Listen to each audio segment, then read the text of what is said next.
WHAS11 Weather Impact Forecast is sponsored by Tom Sundergeld Plumbing and Baker's Heating and Air Conditioning. Mallory joins us now with an update on that dark cloud. Yeah, you had an eyewitness report from Austin of a little sprinkle in downtown Louisville. Yeah, you might get a couple of raindrops today. That's about all we got. But rain chances, I will say, those do increase starting tomorrow. So we've enjoyed, what, 3 full days of no rain basically here in Louisville. That's about all we'll get because spotty showers and storms return tomorrow.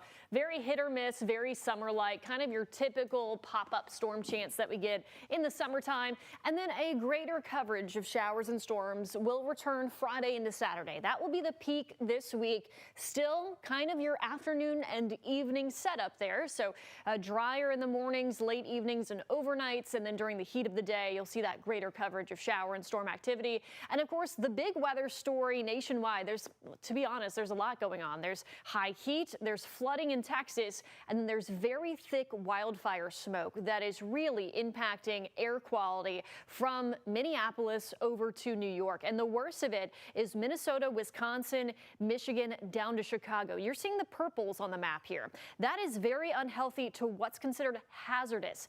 That's the worst it can get. Here locally, we're looking at good to moderate. In the city, we typically have a moderate air quality in the summer just because it's hot. We might have stagnant air in place. We have a lot of cars on the road, so ozone can increase. But a lot of this smoke wants to stay off to our north. You might see some hazy skies as far south as areas like Cincinnati, West Virginia, down into Virginia and North Carolina. But I really want you to pay attention to the red and purple streak here. That is where the smoke is the thickest and likely making it to the ground, of course, therefore impacting air quality in a big way from Minnesota, Wisconsin, Michigan, down through New York State, over to Boston, down to D.C. as well.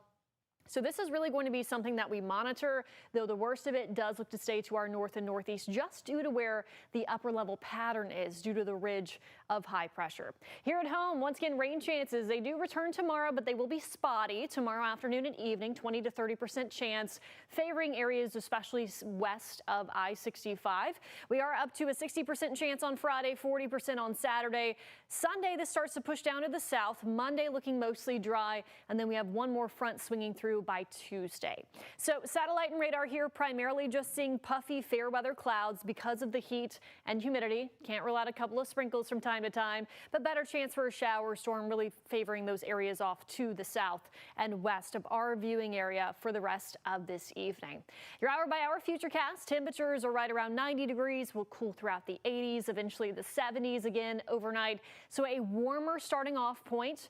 By lunchtime, mid to upper 80s, and then highs tomorrow afternoon will be in the upper 80s to around 90 degrees with a pop-up shower or storm taking us through the afternoon and evening before fizzling yet again overnight. Once again, greatest storm coverage will be Friday into Saturday. It pushes down to the south early Sunday. Monday, mostly dry. Another front on Tuesday. And then finally a break in the high heat and humidity. Temperatures next Wednesday in the mid 80s with lows in the mid 60s.